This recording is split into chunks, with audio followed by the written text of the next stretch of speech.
Going to perform an activity related to find out the height of inaccessible objects. Inaccessible objects are those objects whose height we cannot directly find out. By using an indirect method, we can find out the height of inaccessible objects.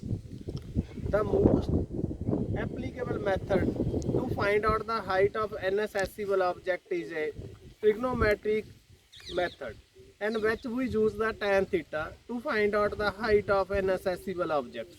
For that, just we have this one problem. I want to find out the height of this tree. For that, first of all, I find out the angle. Angle means angle at the angle of elevation.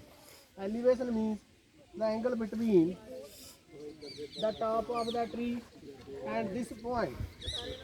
First of all, I find out the angle of elevation.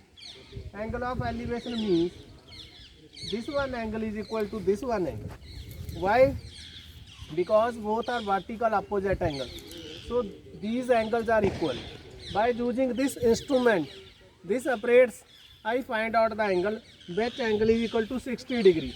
By just I find out the topmost point of tree through it.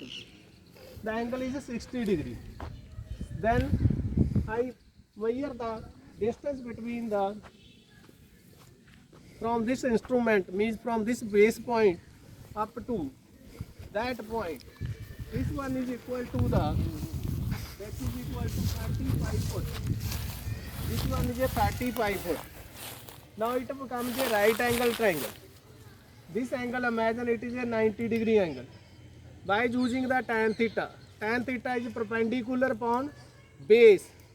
Tan 60 degree is equal to perpendicular means height of tree up to this one point. This one height is equal to the height of that apparatus. The distance of the base is a 35 foot and this one height is equal to the height of that apparatus. So by using the tan theta, tan 60 degree is a perpendicular upon base. Perpendicular means height of this tree and the distance of the base is a 35 foot. By put these values, I find out the height of this object, this tree, this inaccessible tree up to this point. Then that height I will add this one length by using direct measurement method.